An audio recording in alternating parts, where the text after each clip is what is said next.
Hello and welcome to another episode of the RXP podcast, the podcast where a group of working professionals talk about the games, movies, shows, books, laboobos that they love to enjoy in their free time. And listeners, by the time you're listening to this episode, either the newest Pokemon game, Pokémon Legends Z-A, will either have recently come out or is about to be out. And so in light of this newest Pokemon entry releasing, for us fans to enjoy, and also to take a look back into the past a little bit, we've conquered many victory roads, but it's now time for us to take a trip down memory lane. Ooh, nice. And so for this episode, we'll be looking into the history of the Pokemon game IP franchise going all the way back to 1996. Oh, wow. With Pokemon Red, Blue, and Yellow, and ending here with Pokemon Legends Z-A. And basically, I just want to go over the games, with my co-hosts here. The thoughts, the memories, the feelings we've had when these games came out. Did we play it? Was it a skip? Did we even know this game existed? And I have a list here. It's not a completely exhaustive list, but it's a list of kind of the main, what you would call main entries and spin-offs. And so I'll be going over this whole list with my co-hosts here. I'm your host, Alex, and join me as always are my co-hosts, Tiffany. Pika Pika. Yasser. Hello. And Matt. I was waiting to see what Yasser did. If Yasser had another Pokemon sound, I was screwed. I was like, oh no. Oh no. Oh yeah, hi. He should have done like mime, like Mr. Mime. Yeah. Great verbal content. Yeah. Tiffany, if you gave me a heads up beforehand, I would have had something for you, but that was just like no notice. I couldn't do it. How can we work in these conditions is what we're saying. I know. Blame Alex. Yeah, I didn't give my co-hosts here a lot of leadway with this, but that's because I wanted this topic to be all about the vibes. When I say these games, I want you guys to have like a blast from the past, right? The trip down memory lane. I want you to recall the feelings you had. If you remembered, how you felt when these games came out. If you played it, if you're like, I've never heard this or I skipped it on purpose for whatever reason, what have you. I just want us to kind of relive almost 30 years of Pokemon. Can you believe it? Next year, 2026 will be the 30th year anniversary of this being a IP, being a, powerhouse franchise that exists in our world, the highest grossing media IP of all time. And so what better way than to celebrate kind of the whole journey we've had to get to this point by starting at the very beginning. All right, we won't be talking about, well, maybe the cards come up today. These will be focused mostly on the video games. Obviously, there are some video game versions of the TCG. So if those come up, have at it. Also, if I don't mention any game and there's a game you do remember that you want to bring up that may be released around the time period I'm going to try and go in chronological order, feel free to bring it up. Like I said, this is a non-exhaustive list. Maybe the listeners at home, after you're done listening to us talk about this, you're like, man, they didn't talk about that one game that was very niche. We'll talk about them, listeners. Don't worry. But I really enjoyed it. We're here for you. And so... Great. Are y'all ready? Are you ready ready to take this journey? I'm ready. I need a verbal confirmation from everybody. Okay, great. Everyone's here.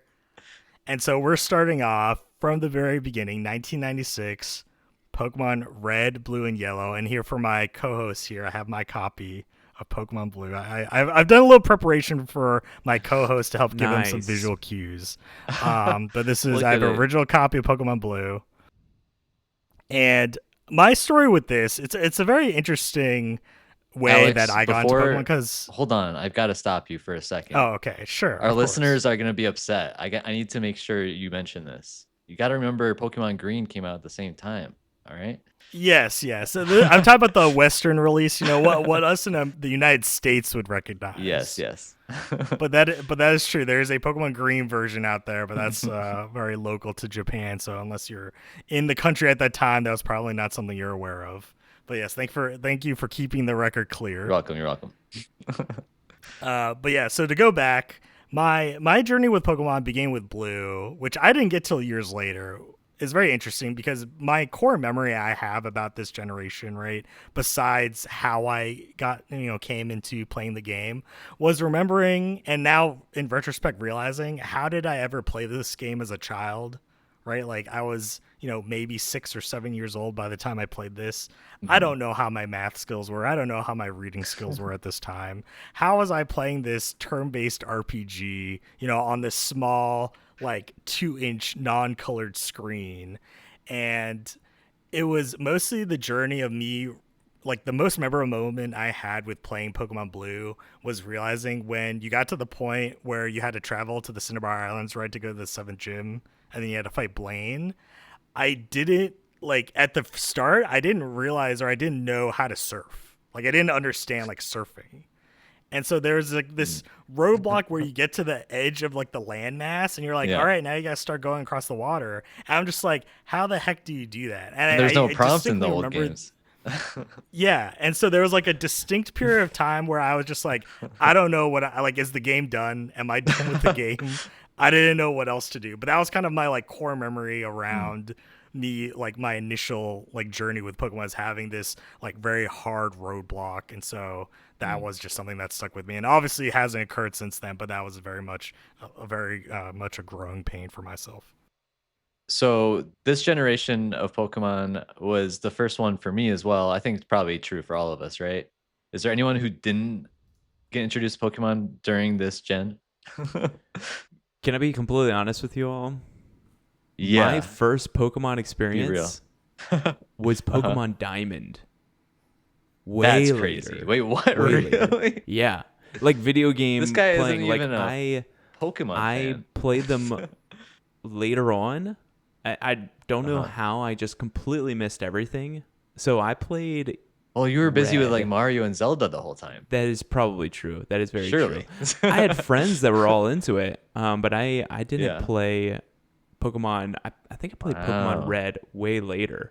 Um, I see. so I I didn't know might that. have very little to talk about for the first couple of generations, but I've gone Interesting. back and played some of them. But yeah, did not Yeah. have any nostalgia for this Okay. as a That's kid, at that's a good least. baseline. I'm glad I asked because Yeah. that definitely would have made things awkward if I didn't know that. Yeah. Yeah, So when I'm I talking about having to surf and then Blaine, Matt's just sitting there with like his who? eyes are staring into headlights, being like, I don't know who these people are or what this location And he's is. probably like, "What do you mean? You could have just pressed A and they would have said like, "Oh, you can probably surf here." Yeah, exactly. That's exactly what I'm talking about. But yeah, I was introduced during this gen too, but it sounds like it was a little bit later than you, Alex, because you're saying how you had to deal with black and white, like non-colored. I got introduced in Game Boy Color with Pokemon Yellow. And so that was like the upgraded version of this gen technically, where you get all three starters and you get Pikachu, and it's like it's more following along the lines of the anime, which obviously was a big deal for me. Um, and one of the things that I remember the most about this gen uh, is actually when I went back and played Red and Blue, like shortly after. It wasn't like very long after I tried one of those. I think it was Red. Um, that was the one. So those two, because Pokemon Yellow didn't have this bug, but those two did. Where when you went to Cinnabar Island, so very similar location that you were talking about, you can find this very fascinating Pokemon called Missing No. And that was a big deal for me and my friends at the time, where we found a way to get 99 rare candy at like basically endgame, and you can just like run through the Elite Four or like do whatever you want as far as like making the party, your Pokemon party of your dreams. Those were interesting times. Did you run into this missing note? I No, I never mean, did. yeah, Oh I my heard about god. that rumor, but I never actually like encountered it.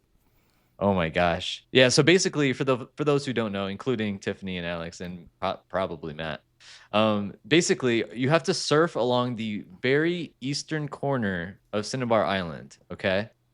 And when you do this consistently for maybe like a couple minutes, it really doesn't even take that long. You find a Pokemon that is just like glitched, and there's no name, there's no level. and he's called missing and then NO, like missing number, because they couldn't like figure out like what number Pokemon this is supposed to be that you ran into in the wild. And Oh, when wow. you run into this Pokemon, I think you just had to fly, like you just had to run away. You didn't have to actually fight it. But the funny part is after your encounter, this I think it was like the 6th item. I don't remember the exact details here, but it was like the 6th item in your inventory gets maxed out. And you can like do this on repeat whatever you want. And obviously like you can do this for your Master Ball or your rare candies, and then you can just go to town. So it was interesting. I may have cheated a little Yeah, bit. I didn't do any. I didn't do any cheat stuff because I didn't know how. I didn't have a game shark. It wasn't or a anything. cheat. It was a bug / exploit. All right. I didn't use a game shark either. Okay. But yeah. Okay. So that was my experience. Anyone else? Well, I guess I don't know why Alex didn't ask me about what to do. I just know that I had Pokemon Blue. I like negotiated with my parents to get a Game Boy Color and the Pokemon game. And Alex didn't even play Pokemon until way later because he ended up getting his own Game Boy Color way after me, and that Game Boy Color also happened to have Pokemon Blue. Like, we have 2 copies of Pokemon Blue Oh. because of that. Wait, why? Let's Wait, it just say like came Alex, with it? he Like it was a found- console bundle? He found a Game Boy Color. You found We it. don't talk about the illicit you- ways. you and how found Did a you Game steal Boy this Game Boy Color? Color from a child? Did it No. fall off a truck? Like, what happened? All right, Maybe something like that. All right, Something let's like just that. reveal the short story. When we were moving houses in the year 2000, obviously when you're visiting a new neighborhood, there's typically like a model house in the neighborhood. So you're visiting there, the realtor's showing you, this is what the properties in this neighborhood are going to look like. And so in one of these trips to this model house, the realtor at the time mistaken me for basically a child that had previously left their Game Boy in the model house. And No in way. Actually, it was me. They mistaken me because they were handing because they saw me play the Game Boy Color. Yeah. Like whenever we were waiting around. And so the next time or one time they're like, "Oh, you guys left this here last time." And I straight up was about to be like, "That's not my," because it was a different Game Boy Color. I had a teal one and they were handing us a lime green one. And my dad basically was like, "Thank you very green one. much." And like put his hands on my face and then like said thank you, and then we took it and be like, and then he basically handed it to Alex like, "This is yours now." That is and it had the hilarious. Pokemon Blue in it. Yes, and have Pokemon Blue. Wow. So you got a free Game Boy and it was the lime green one. That's strong. That's Yes. incredible. I mean, the only thing that would have The been better only is like ja- the atomic purple, but that's an incredible It grab. For real. it was missing the battery cover though, so just forever the batteries are exposed. Okay. Yeah, so your like that is hand is like true. covering it the entire time. Please don't fall out. Yeah. I'm like Yes. spinning the batteries. I'm like, Yeah, if yeah. these become It's like turning it. dislodged, it's gonna turn off. SOL. That's hilarious. And then, I mean, that ultimately kickstarted, though, the fact that now that he had a Game Boy and I had a Game Boy, Mhm. that kickstarted our future journeys. Mm. Like, our future Pokemon journeys. Did you guys ever? I mean, I'm sure we'll get to it, but did it lead to you guys like getting separate versions and like trading the Yes. Yes. Okay. The cable. Yeah, Got the yeah. cable. That is a mandatory thing. Yes. I just will say now, we've always gotten different versions. We've never gotten Okay. the same version, so that's Smart, just been a smart. constant throughout the generations. And we've usually done it like, we've actually never had to like fight over the versions typically. Mm. Like, Typically, none you of us- want the none other of this, one. like- Yeah. yes. Which has been very nice for sibling dynamics. Has it always been like the standard? Like the girl gets the girl color, the boy gets the boy color. Like, did he get silver and you get gold, for example? No. I got silver. Oh. And he got We'll get there. We'll get there. Interesting. We'll get there as we I'm get just, to like, the wondering, generations. like, We're kind of how skipping the standard gun it here. was. Yeah. Okay. You'll We hopefully get it'll carried be away. revealed to you within the storytelling see, here. I see. I do want to say before we move on though from this gen, that later, more recently, about And by more recently, I mean like 10 years ago, at a GameStop, I did pick up a used copy of Pokemon Red. Ooh, So I do Nice. have a copy of Pokemon Red as well. So I have red and Let's blue. go. I don't have yellow. Tiffany has yellow. So combined together, we have the Three all Infinity three Stones. from the original edition. Yeah. Yeah, exactly. So we don't discourage or go against any colors here. We got all the colors. Everyone's got Tiffany, a did you reversion. keep There's no your problem. yellow, or is this like you got it back later on? No, I kept yellow. Okay. I wanted yellow. Yeah, and yeah, I like. sure. I don't know why I wanted it, but I did. Oh, I 'cause had loved Pikachu. yellow. I mean, I was pretty. Even though, I was pretty enamored with Pikachu. yeah, and Pikachu looked like a freaking maniac in red and blue, so you had to get the yellow for him to be Yeah. cute.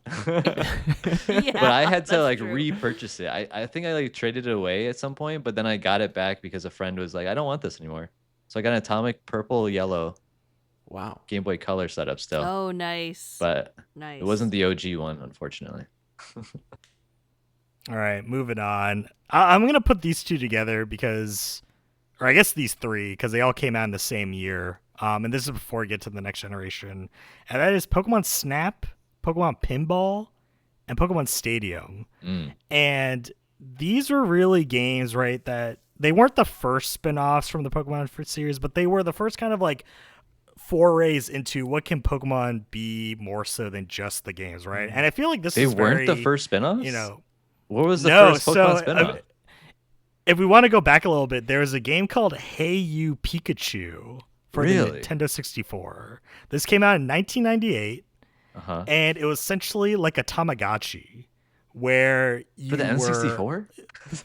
yeah, like Professor Oak gave you a Pikachu that was a Uh-huh. wild Pikachu, and basically Oak had invented a device that lets you talk to Pokemon. And so you actually talk like via trainer to Pikachu in, using this device. And it's essentially like a Tamagotchi, like where you essentially have to take care of Pikachu, like daily and, do activities with it, take care of it, feed it and what have you. And apparently after one calendar year, within the story of the game, Professor Oak would approach you and say, "Okay, great job, you've taken care of this Pikachu. You now have to release it into the wild." Oh, wow. That could be traumatizing.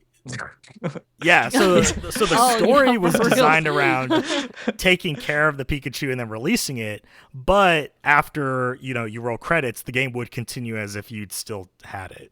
So there was like they had built into the design where you weren't like, okay, the game's over, you have to start a new save. It was just like the actual story was done of like, oh, you took care of this for a year. It's now time to let it go and back into the wild.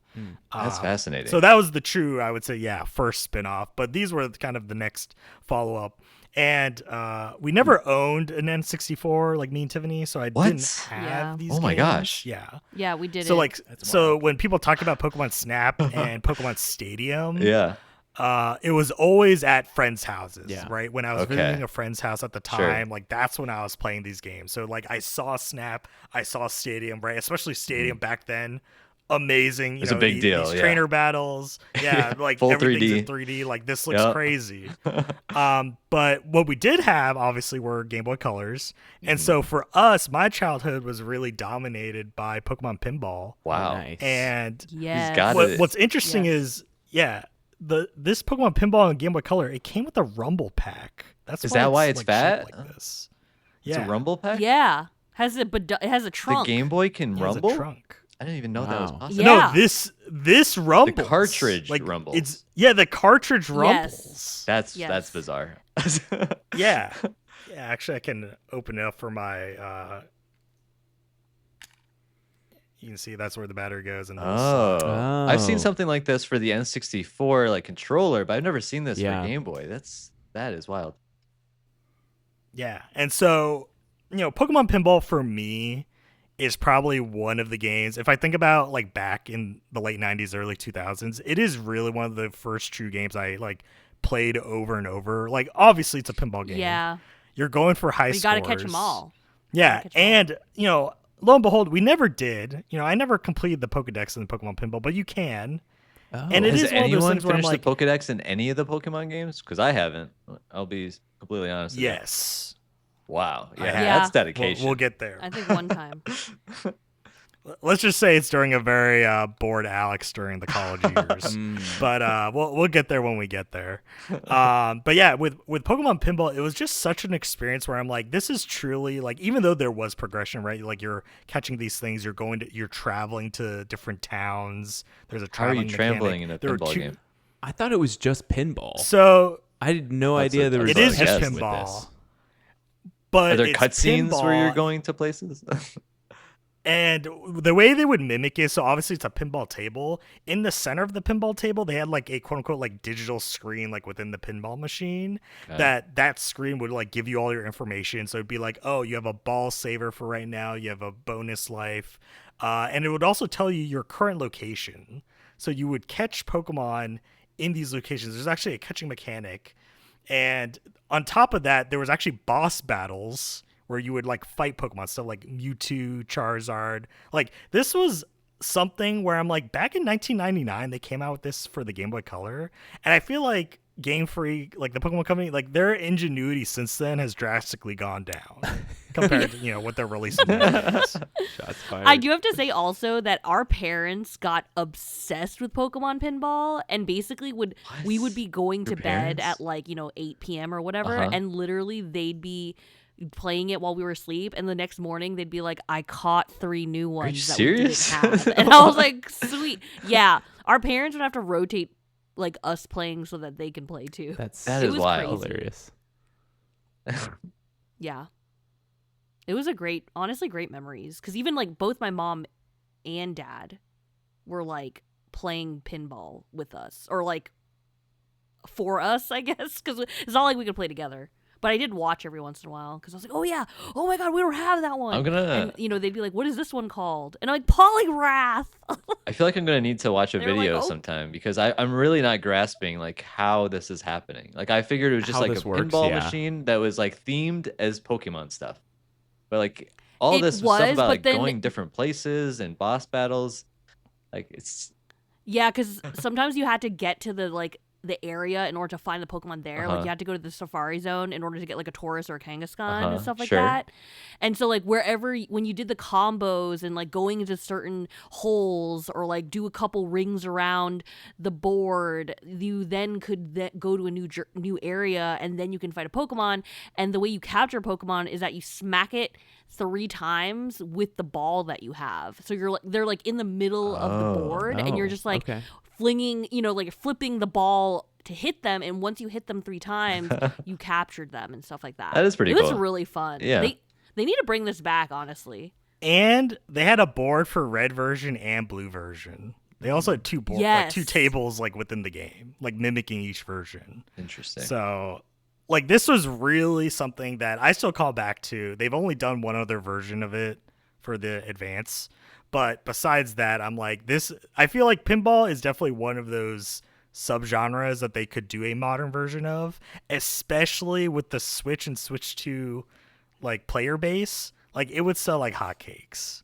Like, you don't even need to put that much into it. Like it could just be like a $40 title. Like, put the budget in $40, $50, it would still sell amazingly well. And a lot of people would probably be like, oh, this is so novel. And I'd be like, nope, this idea is like Nope. 30 years old, but I'm glad you're catching on to it now. So I just hope that they're willing to bring it back, because I do think pinball is one of those things that we're starting to kind of get them more in like video game form, but I still think it's a genre that could be more developed. And I think Pokemon did it well, almost 20 some years ago. So it's definitely something they can return to. Interesting. All right. Moving on. Pokemon Wait, Snap, hold on. Joe, can we talk No, about no, no, Pokemon no. Snap Hold a little on. bit? We can't Because just be done with that. Oh, okay, sure, we sure, just sure. did pinball. Pokemon Snap, I never owned Pokemon Snap or Coliseum, but Pokemon Snap in a Blockbuster is Same. probably the most 90s I've ever felt my entire life. Like, when I try to think about the 90s, I think Yes. about Yes. going to Blockbuster every Friday and picking out the game that I'm getting for the weekend. My parents are figuring out what movie they're going to, rent for the weekend.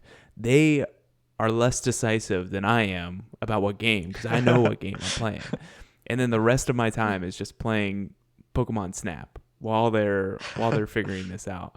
I played probably, I don't know, maybe 10, 15, 20 hours, like somewhere in that ballpark, because that Pokemon Snap in my local Western Maryland Blockbuster, it was there for years. My entire childhood, it was there, I feel. And so I played that like first the little Wii's safari out, and I'm level still playing Pokemon over and Snap. over and over again. Yeah, I'm love sure they that. took it out when they finally closed it, but I never owned it, but I feel like I should have. Like, Definitely part. should have. It was basically Matt's. Yeah. Shout out Blockbuster. Honestly, when they're closing, you probably should have went there and been like, "Hey, can I just have That's this?" true. Yeah. Like, they're give me probably the having hookup. closeout sales. So I honestly hadn't played pinball or Snap. Like those to me like didn't appeal to me. I get why they're great though. Like I'm not trying to downgrade them. I'm sure Right, they were right. amazing games. But for me, it was like more about like the core battles. So for me, it was all about Pokemon Stadium. And Pokemon Stadium to me was such a fun experience because it was like translating the Game Boy experience that I loved into the N64. And obviously, like, I played a crap ton of N64, like so many different N64 games, but a lot of them were, well, they're actually not very much Zelda, but there was a lot of Mario. There was GoldenEye. There's in Mario Kart, but a lot of Pokemon, especially. And Pokemon Stadium honestly like fit in with like the Mario Party rotation where we would play some Mario Party, but there would also be Pokemon Stadium games or days or nights too, where they had mini games in those as well, where you can have like a They had mini games. party night. It's your Yeah, Pokemon party. Yeah. You don't even need Mario Party. right. You didn't even need it. You definitely didn't even need it. And I remember it was that so much fun. there was that sushi game in particular.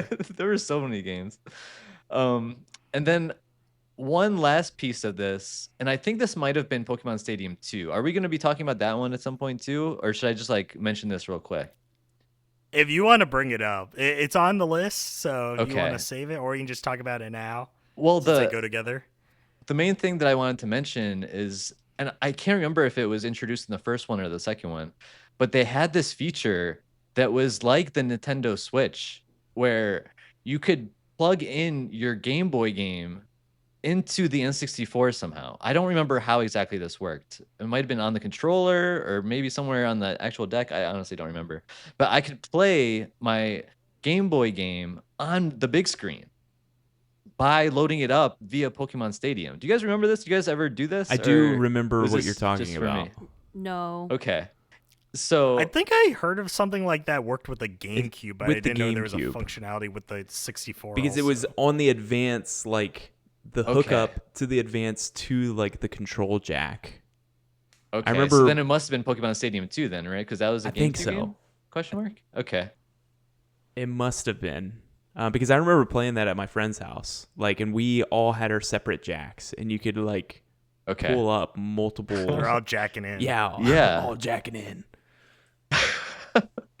Yeah, basically there'd be like these Pokemon borders on the side because obviously you can't have like widescreen Game Boy game, but it was so cool. I thought that was the coolest thing ever. I love Pokemon Stadium. All right. Now moving on. Now moving on. Gen 2. Maybe the most formative gen, because by the time Gen 2 came out, I was more like, I guess, by the time I played it, I was more in tune with reading and math. So maybe it just came more natural to me. But that is Pokemon Gold and Silver. So I have, for my co-hosts here, I have my original copy. How do you have the in original and box? What are you? and the game outside the box. It's like in mint condition. Wow, by the way. it looks Yeah, very mint. Gotta catch them all. Look at I remember this box. advertising. But this is crazy that it's How in mint many condition. how What many is- pieces of cardboard Look is at in that your old Pikachu. house? Look how cute that Pikachu is. Yeah. see Those how just cute takes that a lot of Pikachu is? cardboard. Look at him. He's so happy to be on the back of the box. Oh my gosh. But yeah, so this was, I guess, the first Pokemon I got, legitimately, you would say. straight from the Seal, store. this one, yeah. Sears. We got it from Sears. Yeah, I remember the day we got it. Tiffany and I went with our dad. We went to Sears. She got silver. I got gold. It was that moment where, for me, we had obviously gotten games in the past, but like this was very poignant because up until this point, up until having the Game Boy Color, a lot of my games were hand-me-downs, right? Whether it's from our older cousins, or we have a Super Nintendo because of them, or is it because of some random kid that forgot their Game Boy Color at a model You can't house? call that a Who knows? hand-me-down, Thank you. all right? Hand me up. Who knows? Maybe they were like 12 years old, and then it is a hand-me-down. Sure. But anyway, this being the first kind of like one of the first bigger purchases, like direct for me, as a gift, like obviously it was like a birthday gift or combined birthday, Christmas, what have you, that it was such a big deal. And also, playing it, side by side with Tiffany, kind of us getting through it at our own pace, right? Her on silver and me on gold. It was just something that was magical, right? And I feel like was the point of Game Freak, designing it, the Pokemon Company, of saying we want you to go on these journeys, and then we're going to have different Pokemon in these games, but also we want you to have the joy of like having communication, having this trade link, right? So we had the link cable, we traded the Pokemon that we could only get that's version exclusive, and it was just such a magical time that for me, like if like of all the generations, like Gold, the Gen 2 is the one I have the most fond memories of. Yeah, it's my favorite gen, and I just being mind blown when you finished it, like the Elite Four at Johto, Yep. and then suddenly you go to Kanto and do the same thing. I was like, oh my god, this is like 2 games in one. Yeah, like it was that so was sick. mind blowing. Yeah, It was so cool. hands down my favorite gen. I think I would agree with you guys, honestly. It's probably not my most played though. I think Gen 1 is my most played, like, or replayed, but I think my favorite gen probably is this gen. Just because of that fact that you get to go to both Kanto and Johto. I have no experience. I'm so sorry. Matt's I'm like, so sorry. I No, I did not literally, play this game. I was like, Matt, what were you playing? Like, I don't Another know. Zelda Like, game. Matt I was guess, still yeah, playing Mario and Pokemon Zelda. Snap at the Blockbuster. That's Don't you right. remember? I was playing Gex at that Blockbuster. I was Oh, renting Gex for okay. Nintendo 64 probably at that time. That makes sense. Should have gotten Pokemon Stadium instead. So, Shame on me. Matt, did you not have a Game Boy? Is that No, why? I Like, you did. didn't have a Yeah, Game I Boy had a or Game Boy, Color? Game Boy Color, Game Oh. Boy Advance. Like I had them all. What were you playing? Oh. I guess Zelda again, Mario. Dang. Yeah, mainly all those. Pokemon wasn't like going crazy where you were growing up. It was, but I was like, I only got games for my birthday and for like Christmas. And so that was like Right. September, December. So like literally I had to like a full years of games I would get on those 2 holidays, maybe like 1 or 2. So I literally would play the same games over and over and over again. And I was Oh, like yeah. mainly on console gaming for most of these things too. So Got it. but yeah. I guess it makes sense. Yeah, Blockbuster didn't have Game Boy games. Yeah, because I was going there for all the N64 games I could get. But yeah.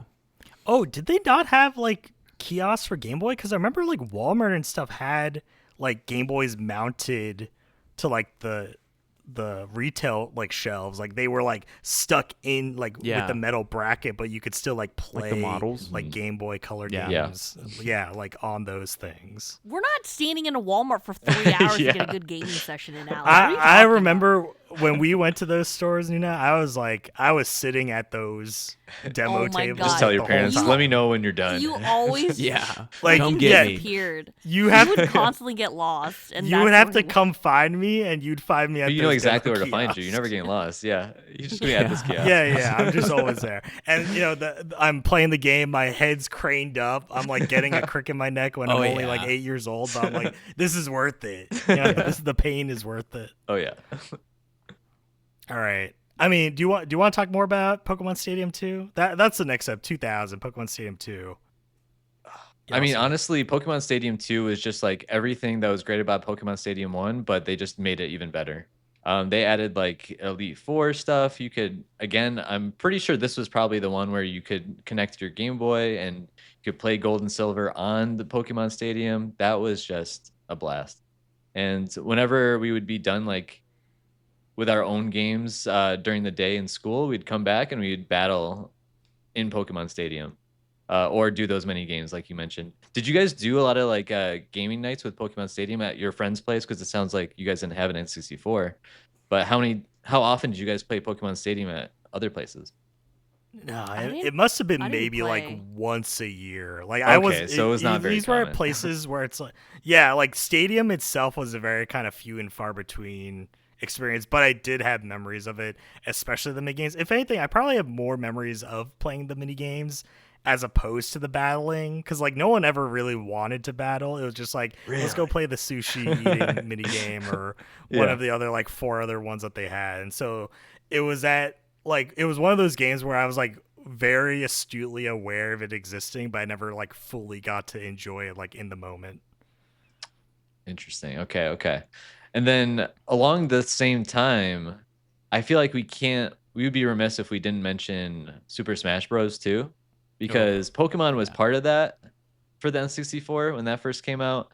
And I loved like playing as Pikachu or Jigglypuff. Not really Jigglypuff, but just like for the memes. But did you guys play Pokemon or sorry, Super Smash Bros, the original on the N64? And what was like your experience with Pokemon in that context? I only I like how we wait to talk at the same yeah. every Okay. time. Well, you guys had the same I would say childhood, for so me, you were waiting. It was like the appropriate buffer time. Yeah. That's Yeah. true. I've played it on the N64, but long past its prime. So I never Mm. played Smash like on a 64 proper like at the time. It was always like years later. I And see. so for me, like Smash was never kind of like it like never amplified any interest in Pokemon. Like I knew they were in it, but it wasn't Yeah. something like, oh, I would want to get something like Smash, especially for 64 since we didn't have one. So I think that was part of the separation there where a lot of that those formative years just weren't for me because I was still stuck on the Super Nintendo at the time until we got a GameCube. Mm. I Yeah. see. Yeah, and I was gonna say that I didn't really go to people's houses to play video games until high school. Oh. Okay. Like when I was Yeah, yeah. younger, we weren't playing video games. We were, I don't know, On the playing playground. with Barbies or something. Yeah, yeah. So well Yeah. adjusted. I was not well adjusted. I was always going to friends' house playing video games. Thank I God. was playing so much Smash. Like Smash is probably the number one game series of anything. I will say I've always been a Ness or Lucas main, and Pikachu is Oh. like the direct counter to Ness, and so I hate playing Pikachu. I hate playing against Pikachu. So I always just like see that little fat chubby Pikachu of the N64 and going like, dang it, why'd they pick them? Why'd they pick them? So you would have hated me if we were playing Smash back in the day. Oh yeah, yeah. So the one thing about it though is at this point, like I knew of Pokemon for sure, but I still had not even played a Pokemon game. So this is probably the time where I learned like the Pokemon music for the first time because the Pokemon Yep. stages were probably the most iconic for N64 So and good. Brawl when we get to that and GameCube. Like those stages are so important to my core memories of Pokemon because the music is, you guys probably were listening to that music going, oh wow, like it's newly realized from this like, you know, Yeah. weird bits and boops from the Game Boy to now. For me, I was just like, wow, this Bits is and a boops. masterpiece. Like this is my first core memory of the music, which I think is so important. Like now when we watch a direct Yeah. and they pull out some Pokemon music, to me, I'm thinking about Super Smash Brothers. You guys are probably thinking about the original, but for me, this Yeah. was my OG. No, that's such a good point. That's exactly what I was gonna say too as my follow-up, but the exact opposite, where this was my introduction to so many other Nintendo IPs. Obviously, I already knew Mario, so I didn't really need an introduction there, but I hadn't played Zelda games really.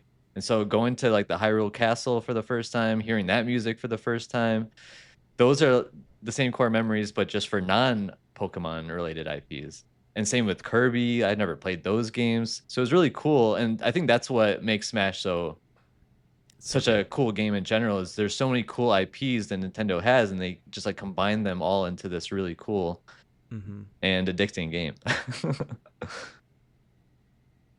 But yeah, there was a lot of yelling going on back in the day when we were Yeah. playing Smash in someone's basement. All right, moving on. 2002, Ruby and Sapphire Gen 3. I'm gonna for my co-host here. I prepared it. Oh Got my god, he my has another box mint copy conditioned condition. cardboard box. What is Of- happening? of Pokemon Ruby. Look at that. Look It's at that. No Pikachu perfect. in the back of the box this time. Why is it so No Pikachu. perfect? Yeah. You can get there. How are you He's have keeping been this- obsessed with preservation for Look a at that! very long time. Look you at that guys. Skitty in that screenshot on the back of the box. Isn't that a great looking Skitty? Is Look at that. Are you guys Zigzagoon and currently in the Torchic. home that you guys grew up in? Just question. I just need to know. Well, Yes. Yes. Okay, that at least makes me. That at least explains this a little bit. You know, like you guys didn't move, so you just like Yeah. have this all here. Amazing. Yes. Here's also the thing. How old were you roundabout when Ruby came out? Or we can even go gold, silver, because that one was also was like middle school. 2000s. Like, you're young at that point. How are you as a young child not just ripping open that A cardboard young- box? Because we Yeah. were two separate children. Because that box would have been gone. Just gone. Honestly, that's probably a question for a whole nother topic as to why these boxes are still in such Oh. a condition. I think for me, I like if I you was to steal be that deeply box? analytical about it. No, I just No, like he didn't preserving steal. things because even when I open things Yeah. today, like if it's something where I think I'll have like good memories with it, it's something I want to keep in like as pristine condition as possible. And so a lot of these, and it's part of the reason why I buy physical now, is that I can link a lot of my memories to seeing the physical object. So by having like the cartridge, having the box, especially in the condition it was right at the point of sale, like for me it's easier to like have those memories and be like, I remember going to the store and picking up, this copy of Ruby, like coming home, like using a knife to cut open the tape and like peel open the box. like and then carefully. take the He's got Yeah, like a take the microscope to cartridge make out and sure put he's in the peeling at the game. right spot. He boils some water, And so, lets yeah. the cardboard go over it so the adhesive peels off nice and neat. Yeah, naturally. And so, long story short, I think it's just it helps me keep the memories intact. That's neat. longer. That's cool. Yeah. because That's I'm amazing. able to connect it to something physical. Yeah. Honestly, like you showing us that box, like immediately brought back memories for me. But that's cool that you can like get those memories whenever you want. To be honest, I probably would have tried that, but like within 5 minutes, or like maybe 5 days, more accurate, my parents would be like pestering me, like, "Hey, why do you still have this garbage lying around?" It would get thrown out, whether I liked it or not. So that was never an option for me. Never an option. But I really respect that you were able to do that. It's amazing. I Yeah. played Emerald. I didn't play Ruby or Sapphire. Oh, okay. So that's Which I have bit her further down. copy of Emerald right here. That's so prepared. funny. Oh my gosh! Where's I her didn't know I box? didn't have it. Show it. Yeah.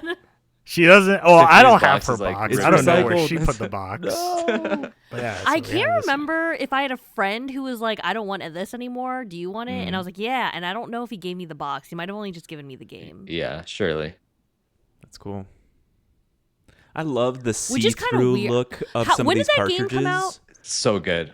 We need to bring that Crystal back. did it I first. wonder. Crystal did it first. That's That's the true. OG. Crystal did. So Gen 3 initially came out in 2002, and then Emerald didn't come out until 2004. Okay. Mhm. Okay, that makes more sense. I think in 2002. I don't know.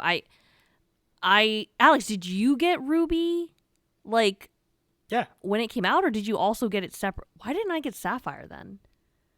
I don't know what think happened. at the time, maybe you weren't into Pokemon. I don't know. You're I going was through in a and out. phase. You gotta recall these Yeah. memories. That's where we're going down memory Get some lane. I want freebies. you to True. have these. You can't ask me these That's questions. true. You need to come up with your own answers. Yeah, I do not remember. I'm gonna be shocked if I find Sapphire somewhere in the depths of my closet. But I distinctly do not remember playing. I only remember playing Emerald, and I know I never even finished Emerald. I know for a fact I never finished Emerald. Interesting. So the thing that I remember the most about Ruby and Sapphire was that they had this new functionality where you could build your own base. Do you guys remember this? Or yeah, you both played it.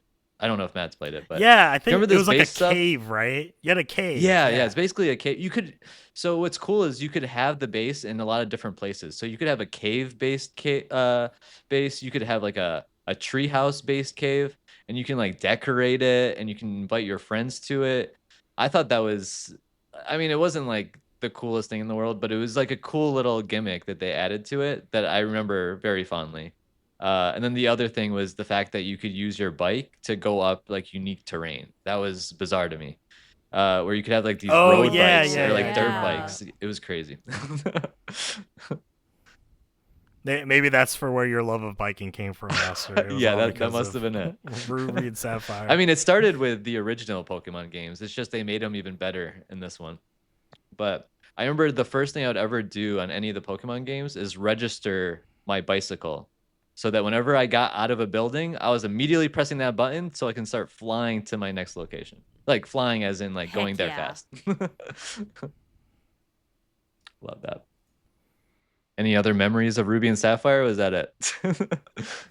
Or I have no Emerald? memories. I mean, I have no memories. I'm sorry. for me, No memories. it was just another generation that I had a good time. I do remember, I think more so than Gen 2. Obviously, Ho-Oh and Lugia are great legendary Classics. Pokemon. Mhm. For some reason, for me, like Groudon and Kyogre, like visually, I had more of an attachment to them.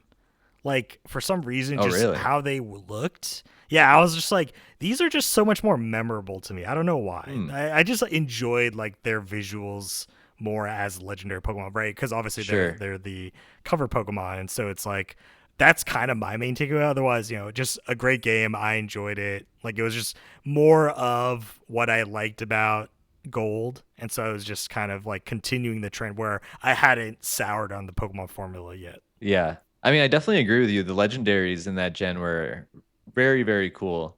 I think I would still give the edge to Ho-Oh and Lugia only because I feel like I have a stronger bond with them because of the movies. Because it was in Pokemon 2000 or okay. 2001, whatever they called it. Uh, Yes. and that was Yes. Great like a movie. movie I watched so many times. And so me and Lugia are bonded for life. All right, moving on. And so finally, we're getting to the game that I've had in the background for my co-host here this whole time. That's Pokemon Coliseum in 2003. And so, right, this came out for GameCube, and this being a game that Mint condition. we by the finally way. had a GameCube Yeah. Uh-huh. that we owned ourselves. And so this was actually a console version of Pokemon that I could actually play on my own. And very similar to Stadium, right? Like this was 3D Pokemon. You're going around, there's a story, you're battling trainers. It's still the same idea.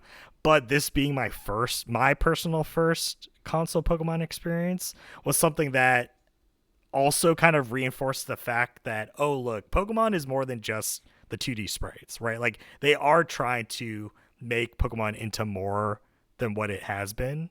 And so I really enjoyed this. And if anything, it's also one of the first games where I remember I distinctly took a break because the game got too hard at one point, and I came back years later to like finish, and I actually did. And so this was like this Nice. holds one of those memories of like I actually had to take a break, and I actually returned to wrap up the story just a while later. And so yeah, it's one of those games to say that, especially for me at the time, it was difficult, but eventually I overcame that difficulty. Interesting. What was the just the battles and like the Pokemon that the like gym leaders or the trainers had were very difficult to beat, or what was it? Yeah, I don't know because it wasn't a game you could per se grind in because there wasn't a lot of like random battles. Yeah. Okay. And so I think it was just a pacing thing. Like it's one of those things where it's like the game is so finely tuned where obviously the devs probably expected you to play one way, but if you don't play that intended way, like the game probably gets much more difficult than it's designed to be. And so I think at the time it's just, how I play games, I wasn't like obviously actively thinking of like, oh yeah, I should be doing everything at any given moment. I should be checking the shops for all the, potions and high potions at any given moment or super potions. And so it's like I probably just fell into a very small niche area where I kind of just walled myself off. Or maybe the game is poorly designed and it just had a very bad difficulty spike. I don't know. But if I went back and played it again now, maybe I could actually design it. Yeah. Well, honestly, like in general, Pokemon games are considered like too easy to a lot of people. So that's really interesting to hear. Well, but to be fair, I don't have experience with this, so that's why I'm asking. I actually stopped playing Pokemon games after the last generation that we just talked about, Ruby and Sapphire. Like I took a long hiatus after that gen.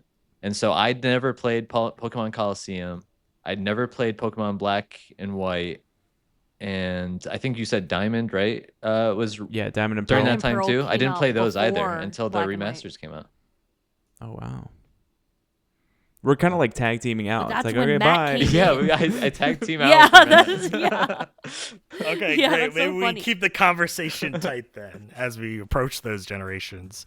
I don't think Tiffany ever played Coliseum. Like this was one of those I times did where like not. I got the game for myself and I enjoyed it for myself, but I don't think she was interested at all because she was mostly still only playing. Besides pinball, she just played the mainline So, games, so did- she hasn't. Did delved you too and much into the Tiffany never spin-offs. like Pokemon Battle as well? Like, sure, you could have done that in Coliseum, but did you do so when you were like linking cables in the Game Boy games? Yeah, You battled, Occasionally, but yeah. okay, only occasionally. yeah.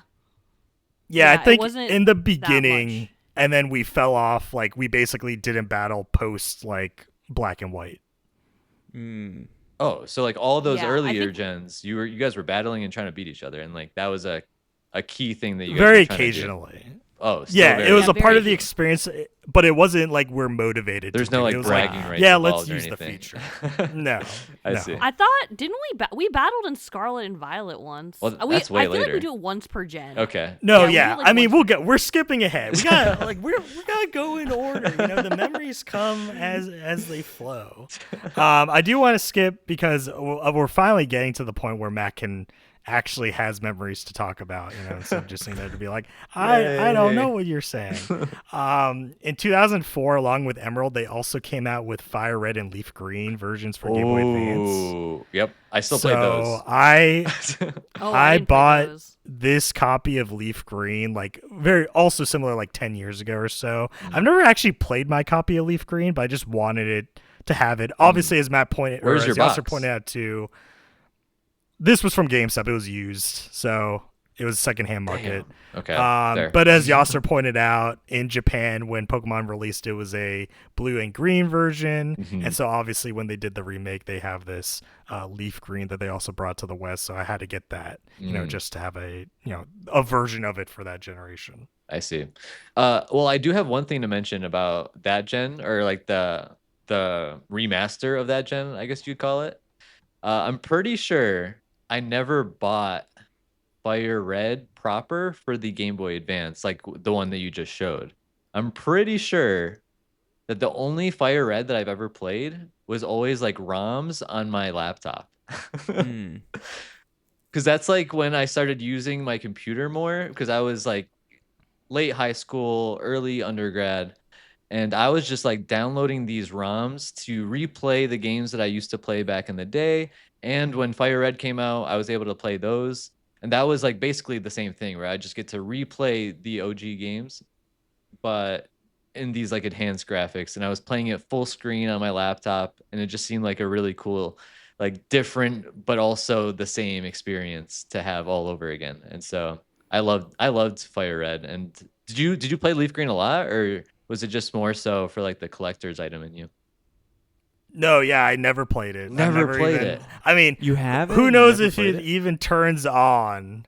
I don't even know if it even boots up. So I probably should check that at some point, but I did not play it personally. Interesting. Okay.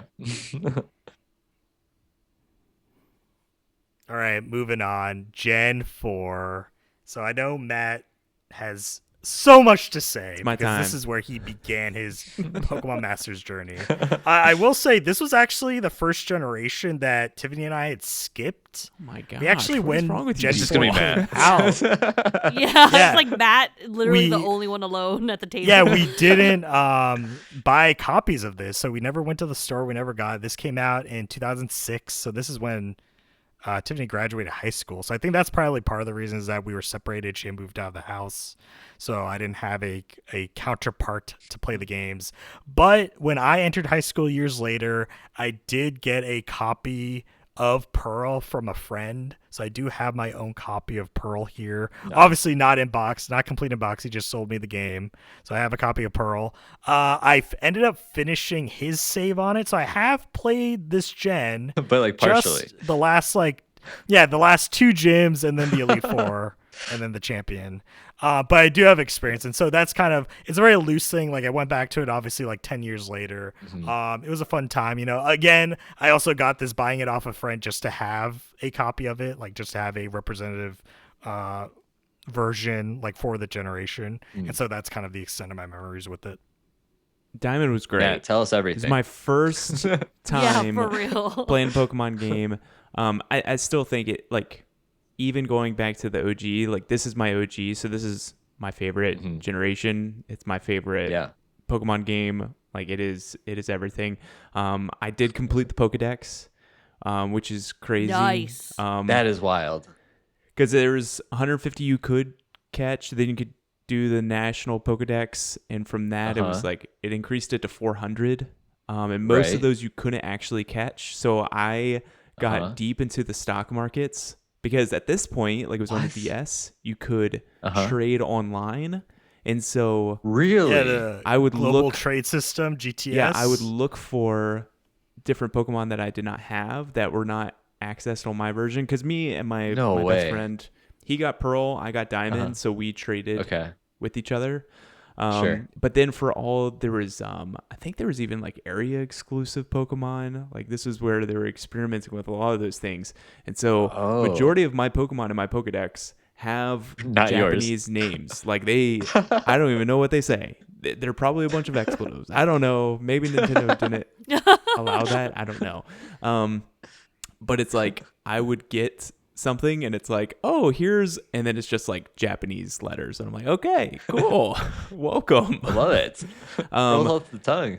But it was fun. Like it is one of those things where it's like you could ask, hey, I have this to sell. This is the Pokemon I want at what level, what gender. Like, and I went into my game and like, okay, I need to train this starter Pokemon to a level 40. And then that level 40 would then get me this one Pokemon that I can never get. And so I played hundreds of hours of this game. I had an Empoleon. Piplup was my starter, and I got a level 100 Empoleon. Love that. And my friend and I, we would battle, but he approached training a different way than I did. He had a very balanced team, all about like level 70. And I had a level 100 Empoleon, and I just one-shot every time, which is my level 100. So we didn't play that much battling-wise, but we were really just addicted to the trading portion. So they had a lot of minigames, too. Like there was, because it was on a DS, and because you like had the touch functionality, there was like a minigame where you would go mining, and you would basically be after like specific jewels. And so you like, it's just like a really fun minigame that I spent literally hundreds of hours probably playing in the car. So this game is like definitely in my top 100 games of all time, just because the memories that I have with it. But Empoleon and Piplup are forever like cemented as the GOATs in my book. So really, really, really good game. I did not play the re-release that came out, the Sparkling Diamond, just because it was like, what else am I going to do in that world? Like it is perfectly cemented in my life as like that's one of my favorite games. I don't need to touch it anymore. I literally caught them all. I do not need to go back. Listeners, I do want to point out though, Matt does not have his pristine copy with him. It's true. I actually don't even know where my DS is. It's probably somewhere back here. I think I did end up getting platinum though. Like later. Yeah, 2008. Yeah, I got platinum. I also remember not finishing that game. Classic. I like got it. I started playing it. And you know what's weird is that I'm actually pretty surprised that I didn't get this game because I'm obsessed with like Pearl is my like video game character name that I use for everything. Yeah. And the moment I heard about Pokemon Pearl, I was This literally is like, for "Oh my you. god, that was made for Yeah. me. This is for me," and I never got it. Wow. I just never got it. And then when the new remakes come out, I was like, "Oh, maybe now is my time." Yeah. But then it wasn't my time. But it still It was. was not my time. Yeah, Was she still couldn't not be my time. motivated.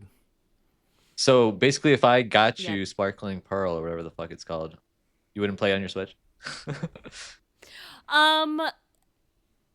I mean, we're so close to Pokemon Legends Z-A, right? Like, that's literally coming out my birthday. So Yeah. I like Is it that really I coming forced out on Alex your to buy me birthday? for my. Well, it's coming out the Thursday before my birthday. Oh, wow. She just that's likes amazing. to say if it's in October, it's on her it's on birthday, her yeah. birthday. That's true. Yeah, if Yeah. it's in any day in October, respect so that. basically it's out of my birthday. So, I mean, not all of us are as lucky as Silk Song, but you know, there It's was true. a couple years back that a Mario Party came on my birthday. The Smash Brothers Sora Hey, DLC came on my I birthday. had Fall Guys come out on my birthday. So Technically, you know, I was that's born something I late can at ask night for. on the 3rd, and so I'm saying that Silk Okay. Song came out on my birthday too. Okay, it totally did. It totally did. Oh yeah, if you're on the West Coast and it unlocked at 9 p.m. Pacific, so that's on the on September 3rd, 3rd. and therefore it came out on 24-hour your period. birthday. Yeah. Okay, so we said that like I played some platinum but didn't, right? Alex, what is there anything between that and X and Y? Yes, we're nowhere near X Oh and my Y. gosh. Oh Jesus. Let's Okay, move never on mind. to Gen 5. Do And it. I have Oh, another Black thing and to White. show and tell Oh, here. yeah, Black and that's White. true. Pokemon Black and White. Mint So I have condition. here Black. Look at Reshiram on the cover. Isn't Reshiram I don't know who that gorgeous? is, Look but at okay. him. The legendary right here, Reshiram. Yeah. I Look did at- get white. I at did the get back. white. I was still playing Diamond. Did you so guys I ever never- have to I never like finished talk this. about the colors that you were gonna get, or was it always like just super obvious? Like one of you would say one color, you're like, oh yeah, obviously I'm gonna get the other color. Like how did that work for you two? I think Alex- this gen was the only gen that I think I was like not super enthused on getting black, but when I learned that this is what the legendary looked like, I was like, oh, that looks way better than Zekrom, so I'd rather take black version over white version because Oh, of the okay, so- legendary. I mean, because I definitely was like, I want the white one. Yeah, she I wanted would- white, but I was like, I don't know if I want black version. But then seeing the legendary, I'm like, never mind, I'll take black version. Interesting. That's way better. And you know, I think I can easily sum it up. Black, like Gen 5, this is my favorite gen. You know, I think it's similar to kind of Matt's experience with Gen 4 and Diamond in that for with me and Black was the first generation I fully completed the Pokedex. So I did catch them all. Nice. And I also really enjoyed it because it was also the first Pokemon I actually EV trained. So for listeners, what you may not know is there's kind of a deeper mechanical system to Pokemon in that there are these hidden values that Pokemon basically can get that affect their stat growth. So when they level up, their stats level up, you know, their speed, agility, special attack, special defense, attack and defense level up at different rates. And so they're affected by these things called EVs and IVs. EVs are basically environment values and IVs are innate values. IVs are predetermined when the Pokemon is hatched. So if you breed it, they come with a set of IVs. So that's something that's very breeding intensive. There's a lot of math that goes behind it. You know, if you're really serious about raising Pokemon, you care about the actual breeding aspect. I wasn't that too much into it, but I did care about EVs because EVs was something that you could control and that character or Pokemon would earn EV values based on the Pokemon that they fought. So if you wanted to train a Pokemon in a certain way, you would fight the specific Pokemon that would give you EV levels or EV value in that specific stat type. What was interesting about Black and White is that they introduced mini games where you would literally just play the mini game and you could earn EV value by playing the mini game instead of battling. So because of that, because you didn't have to go through the randomness of encountering wild Pokemon to then find the one you needed to that would give you the corresponding EV value, you could just play these mini games. And because it was so deterministic, I actually had a full team, like fully EV trained, and it was the only Pokemon I ever like put in this effort. Obviously, this Pokemon also came out when I was in college, and so I had time during college to then play and actually have free time to work on this in addition to catching them all. And so for me, it was the Pokemon I've probably played the most. I think if I load the save, I haven't recently. I've put in like over 250 hours into this one Pokemon. And so Yeah, for 'cause me, it was something very easily that is part of my formative years right during college, working on this, having an actually fully EV trained team, actually catching it all. Like I essentially did everything you could in a Pokemon game in this one version. So for me, it just has the most memories, and I enjoyed it the most. Is that also the game that you were trying to breed a shiny Ponyta? This was also the game. Indeed, I spent I bred over a very nominal amount, 200 eggs. Never got a Jesus. shiny Ponyta. And so now that it was from that moment, I also learned that shiny hunting is not worth it, No. especially if you try to breed for it. And so if I loaded up the game right now, you'd probably see like literally 6 boxes full of Ponytas, Yeah. all normal colored, not shiny. And so I kind of have a traumatic experience with that. I remember playing White and just like him talking about EVs and IVs, and I was just like, I'm just having a great time. I don't know what you're talking about. Like, That's hilarious. yeah, I liked that house base that we got or whatever. That like it had area bases that we too? had. That was cool. Yeah, yeah. It's not I like focusing that. very well, Alex. Oh, there we go. There we go. Yeah. So, yep. I had a good time. I don't remember much though. That was a blur. Yeah, I remember The when Black and White gen was those kind of a two blur. games came out. I had friends from like my high school days, because I was in college too when these came out. And friends from my high school days were talking about like all this EV training they were doing and a lot of the stuff that you just talked about, honestly. And that was a time in my life nerdy where stuff. yeah, that was a time in my life where I just like moved on for Pokemon. I thought the EV training stuff sounded cool, but I was like, you know what? I'm gonna just let y'all enjoy that. I was moving on to like brain dead stuff like Call of Duty and Yeah. Halo, so I was past that. We had the same trajectory, yeah. Yeah. But honestly, I do wish I got to get into the EV training a little bit, because it definitely sounds like it's a cool little.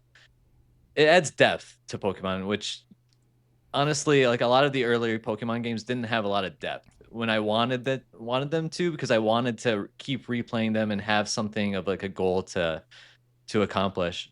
And so a lot of times when I'd go back to them, I would do other things like Nuzlocks, if you ever heard of those, which make the game more challenging, and they're like cool challenges you can do with any of the games, really. But I think EV training definitely is a cool feature that they added into some of the newer ones. Has anyone here actually gotten a shiny? And if so, which Pokemon? I have not. I have gotten a shiny, Uh-huh. and it was in Black and White, Okay. and it was a shiny Elgium. You know, that psychic type that looks like a rock. Can you spell that for me? I don't know what that it's is. like No. I think it's ELGYEM. Okay, yeah, I found it. Yes. Oh, that guy looks pretty cool. It's like pink, Let me right? see Like what it looks normally, like shiny. normally blue, but Yeah. yeah, you got a pink one, right? Or Oh, something? yeah, it's like a pale pink. Or it's I think like bronze. Oh, pink. Okay, It's yeah. like a very pale pink. I so countered bronze that. kinda close. Yeah, in the wild, and I did catch it, so I do have it. Nice. And I think that's also another thing that just makes it such a seminal like title for me, right? Like I basically did like everything you could the in full Pokemon in Pokemon this one experience. generation. Yeah. Yeah, and so for me, it was just such a great time. Like I battled online, right? GTS, I traded online. Like I used the entire suite of features. And so for me, just Pokemon like Black just has the most enjoyment. Also, doing the EV training mini games. If you ever hear me quote the phrase "speed creates speed," this is where it comes from. Okay. In the speed training minigame, that is one of the localized lines that they say like as you're doing. Like they have like motivational speeches they basically give while you're doing the training. Incredible. And I just thought that that was one of the most iconic lines I've ever seen like written in a game.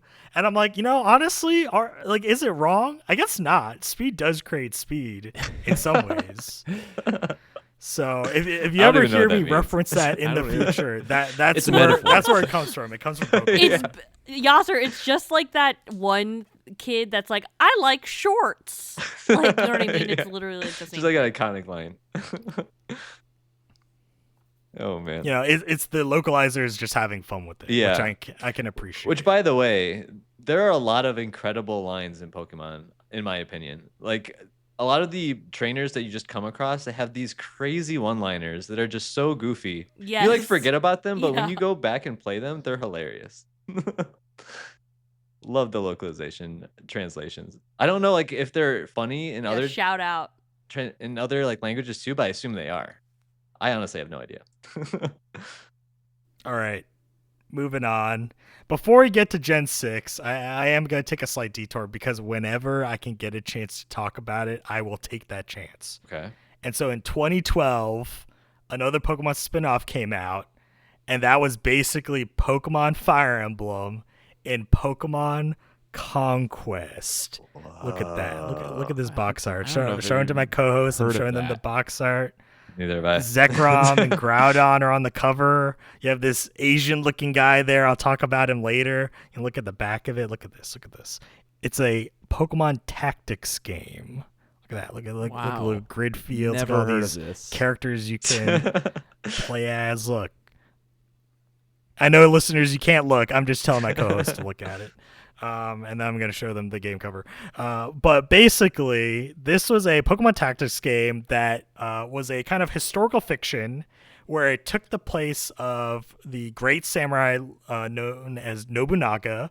And so there's a lot of historical fiction that takes place. Obviously, Nobunaga was a known samurai. He's a real character. He's a real person, rather. But they like to fictionalize and create stories about his conquest of Japan. And so Pokemon Conquest was the Pokemon Company's tactics game version of this story, right? So essentially each of these historical figures, they would pair with one Pokemon. So they'd have a kind of like distinctive, like associated Pokemon with them. And you would essentially recruit these warriors, during this time frame, a la via their Pokemon, and then you'd create, your tactics team, and then you'd, conduct battles on these tactics battlefields. And honestly, for me, more than Fire Emblem, right? Because I had still not played Fire Emblem to this point, despite all the ones that have come out. This was one of the games that really got me into tactics, right? Like I played stuff like Disgaea on PS2 and other tactics games, but this was really something that I was like, okay, now we're talking. Like this is like almost Pokemon Pinball levels genius when we're applying the Pokemon IP to another genre. And so this holds a very strong spot in my heart because just from a game perspective, I really loved it. And it was one of those games that actually had like a lot of post-game content. So when you complete the story, they had a series of like post-story missions where it's like, oh yeah, you want to know what happened to these characters? We actually have sub-stories for each of these characters throughout the main story that have their own journeys. That's like, it basically doubles the game length. And so for me, I'm like the game just had so much content. It was so much fun, playing it on the DS. Such a great time, using the stylus and everything. It's just very intuitive to play. So I just wanted to shout it out. If you haven't tried it out, Pokemon Conquest for the DS. After I got into my Fire Emblem frenzy, he was like, you should play this. This is Pokemon, but Fire Emblem. Did you play it? And I was like, okay. No, I said maybe one day. And then I never played it. Classic. I honestly have never played Any it questions? either. Matt, have you ever played Makes it? me want to play Fire Emblem, honestly. it? Makes me pumped for How that dare you, Fire man? Emblem This is that a they put in the Pokemon direct. podcast, and you're talking about Fire Emblem. I'm sorry. Fire Emblem is... Oh, I was about to say something spicy. Fire Emblem is better per capita than Pokemon games. Like, easy. Oh, Easy. snap. I mean, you're not. All right, we're going to move I mean, Fire quickly Emblem's pretty beyond dope. that statement. All right, we're finally getting there. Gen 6, Pokemon X and Y. And to the dismay of my co-host here, I forgot to get my Pokemon Y box, so I don't gosh. have that with me right It's now. probably all I do have the crumpled up. cartridge, though. I do have a copy. Probably. I have No, Pokemon that's Y like here. that's plastic. Okay, let me paint the scene for everyone here. There was Alex and I are taking a stroll at Target. Taking a stroll, not a scroll, a stroll at Target, and we see a buy two get one free Nintendo 3DS game on sale at Target. And I look at him and see that there is Pokemon X and Y, and I said, "Do you think we could get a third game out of this?" And he's like, "We don't own 3DSs." And I'm like, "Well, we're gonna today." Nice. Literally bought 2 Nintendo 3DSs and 3 games from Target just to play Pokemon X. That's probably a magical day. And it was a magical day because I was a P4. Wait, was I P4? What year did that game come? 2013. I was a P4. Yep, I was a P4, and I spent winter break applying for residency programs and playing Pokemon X non-freaking stop. That's great. That is all. I literally woke up at like 8 a.m. and played Pokemon until like 10 p.m. like for like a week or something crazy. Like X and Y is my second favorite gen behind Silver and Gold. I love X and Y. And also Alex was pretty agreeable where I was like, I want X. And then he was like, okay, I'll take Y. I don't remember, Alex. What was your opinion on that? I think I was very okay with it. One, because Y was the red color, and I liked red. Yeah. And I think it was more so that, even though I think Xerneas is a cooler looking legendary than Yveltal, also has a better name than Yveltal. Yeah, I think it does have a better. But at least from a visual perspective, I think Yveltal looks better. So I think I was okay with it. I was so into X and Y. I had a similar experience with what Tiffany went through with Pearl, where basically I was like, oh, wow, Pokemon Y, that's like totally my Pokemon. And then I got it and I never played it. I played it maybe like 20 minutes or so. And that was pretty much it. I still have it. Maybe I'll play it one day, but we haven't gotten there yet. It's on the list. It's on the backlog. Yeah, it sure is. It's in the box, though, right? You kept the box with it? The box is gone, Alex. I don't know what to tell you. It's dead. Oh, no. Actually, I think this was a digital purchase. So it's just on my 3DS, like digitally. Okay. There was never a box begin with. Nice. I was in undergrad, so I was like full not Pokemon again until Sun and Moon. Nerd. All right, let's move on then. That was actually, before we move on, that was a great time. Like getting a 3DS specifically for Pokemon, like at that moment, that was very seminal. Also, right, it was me moving on from having a DS Lite. So all of my DS experiences were on the Lite DS, so the smaller DS. And then I'm going to 3DS. 3DS XL or 3DS? Oh yeah, 3DS XL. No, 3DS XL. Let's go. Yes. And I'm like, laptop. I'm at like, that point. even DS games feel so much better. Yeah. So it's definitely it was transformative in a lot of ways, not just for the 3D, but also just by having a bigger thing to play on. Yeah, which was a great experience. Before we get to Gen 7, we have to talk about Pokemon Go in 2016. And so I only mentioned this because I have never played Pokemon Go. What? I've never downloaded it on any device I've owned. I've never touched it, never made an account, never played it. But I know, right, as a worldwide phenomena in 2016, even to now, right, people are still playing Pokemon Go. True. Almost 10 years later, a decade later. That I want your guys' thoughts, because I know y'all have at least tried it. There's been some playing of Pokemon Go. Man, I have just had get, to have brought it up like multiple times on the pod at this point, right? Yeah. Yeah, exactly. And so I just want to like remind the listeners here, like, what's your guys' take on it? Is it as such a transformative experience as it seemed to be worldwide? Like, what was your personal takeaways? There will never be another event like that for the rest of our lives. Like, there is definitely not Pokemon related.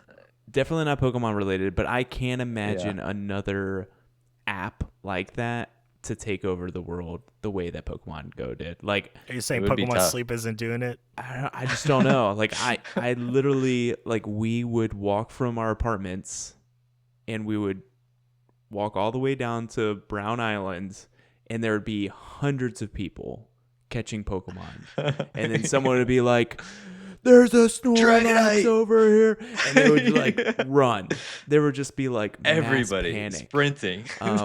There's a guy with a generator on the lawn playing Super Smash Brothers. Yeah. Like, it was a cultural event. yeah. It was just like every night. It was like, you want to go to Brown Island tonight? Sure. And It would be me, literally Yasser, and raining, my roommate would go. and we would still be going. Yeah. And a it lot wa- of people would be going. That's wild. Yeah. It was so good. We would walk and we would just be looking at our phone, and we'd be walking around the canal in Richmond, and it would be like a cloister comes up because there's water around. So like it would, and it's like Yeah. there's just some of those core memories that I'll hold on forever. And I just can't imagine it hitting any other, something similar to that hitting ever again. At least for me. Yeah. Honestly, I completely agree I'm with you. actually- And sorry, Tiffany, let me just say this real quick. Like Yeah, go for it it. was crazy in Richmond where like we saw as many people as we did, but I can only imagine what it must have been like living in like a big downtown Yeah. city like Mhm. New York or Tokyo, where you'd see these videos of like thousands of people running around catching Pokemon. And it was this like weird mix of, it was like a cultural phenomenon, and Pokemon as an IP was just like so recognizable to the age group that this was the most popular in. But even beyond that, like the age groups that hadn't even heard of it, like they know what Pokemon is at the very least. So it became such an easy thing to just go completely viral. And you might be right, this may not ever happen again. It was an insane time. So, which teams were you guys on? Oh, I think, were we on different teams, Matt? I was on yellow. I was on Were you yellow on? too. Okay. I think we all. That was I like think the all three less of us were yellow. popular. Yeah. Okay, we were on like the least popular team of Yeah. like the three in Richmond. But yeah, you were yellow. What were you, Tiffany? When I joined, I was Team Mystic, Which which one's that? was Blue? the Articuno blue. Okay. Blue. But Pokemon Go came out when I was like in residency. Yeah. Wait, no, you said it came out in 2016? Yeah. 2016. Never mind. I had finished residency, but like I was on the grind of like a real job, and Yeah. I like just wasn't going outside. That's just different and time. I Yeah. Yeah. I just wish I was in college or in pharmacy school when that came out, because I know I would have been all over the place. Like, I'm actually kind of like saddened a little bit that I didn't get into the phenomenon with it. Yeah. But I played for a little bit and then I just stopped because I was like, it was just tough. Like, being motivated to go to like the two fields. Time. It definitely is very dependent on like where you are and what you're doing at the time, for sure. Because like part of our experiences was directly tied to the fact that we were in school.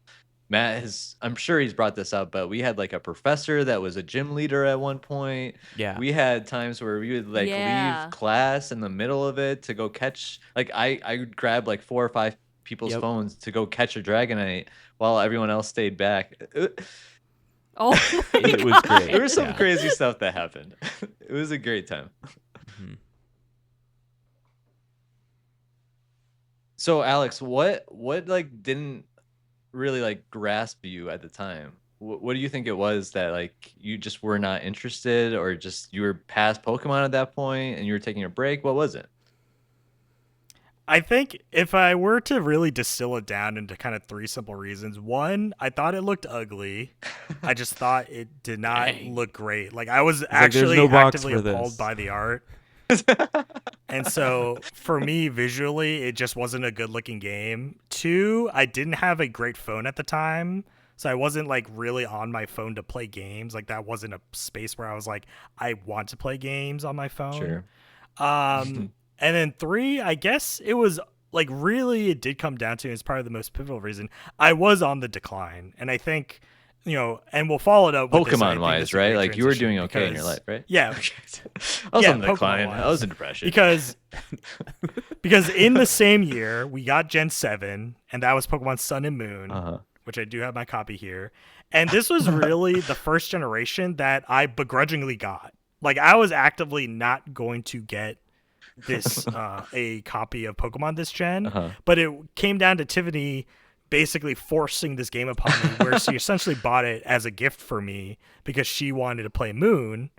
And so I only got Sun as a companion, right, to basically capture the Pokemon that she couldn't capture in her version. And so at this point, 2016 with Sun and Moon Gen 7, and also coming off of basically the height of my Pokemon career with Black and White and Gen 5, Gen 6 I was slowing down, and it really came to a halt with Gen 7, where I didn't finish this version of Pokemon till after the next generation had come out. I actually went back after finishing Gen 8 to Gen 7 to finish this. That's how like lackluster I was about it. Yeah, and the thing was for me, it's like, first of all, this is where my boy Rowlet came to town. Right? Like, Sun and Moon is where Rowlet came from. Oh. Yeah. There he is. And There he is. I That was my starter too. needed him in my life, and Moon was, like, made for me also. I'm a Moon girl. Because Sailor Moon and all that. But I played it. I probably finished half of it. I think I finished half of it and then stopped. And then Alex was already like, why'd you even buy this for me? Like, I didn't even want this. And I was like, just give me the Pokemon I need. And then, like, I didn't even, like, get it from him. I stopped playing. He didn't even play it. Was that part It of the just reason turned why into a you didn't mess. finish it, you think, is because you didn't have like that sense of community like you did with the previous games? I mean, maybe. That could have been it. Or maybe we're all getting burned out at the same time, because I had the same experience. Like I did 2 islands or something, and I was just like, this Yeah. is not fun. The It's just same. not That's- fun. Or, like, this is the same. or That not that was yeah. me too. I got like 1 or Yeah. 2 islands, and that was it. I liked some of the different variations of some of the Pokemon that too. I knew, but outside of the the Yeah. Alola just, versions, like, is that what it was? yeah. Yeah. Yeah. Yeah, Alolan, Vulpix, Yeah, and the those were cool. Luchador. Yeah. I kind of just like lost all Yeah. hope for Pokemon for a little bit until Sword and Shield. Then Did I know you? no, Matt? not yet, Okay. because I was still in pharmacy school. This was also 2016. Yeah. Oh, yeah. Okay. Yeah, I didn't know you. I was just like, my boy Rowlet, he's my number Yeah, one. he was my starter too, and I haven't been really that- liked him a lot. But Yeah. The bow tie was pretty much yeah, all you bow need to tie know. was there. Exactly. All right, moving on. Actually, I want to stop by this because I don't know if anyone has experience with this. Pokemon Let's Go Pikachu and Eevee 2018. No. Did anyone No. play these? No. I mean, one's I know played these? everything No. about it. It's just like it didn't appeal to me, is all. So I never even bothered with it.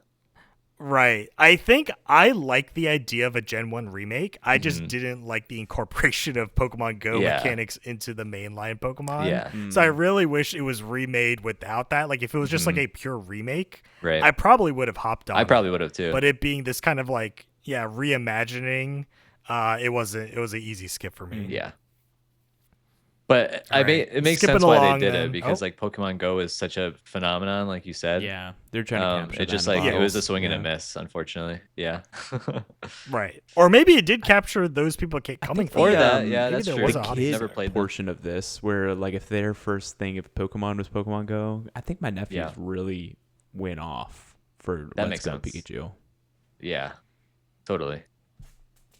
Maybe it wasn't made for us. That actually Yeah. makes a lot more sense, more than Yeah. anything else.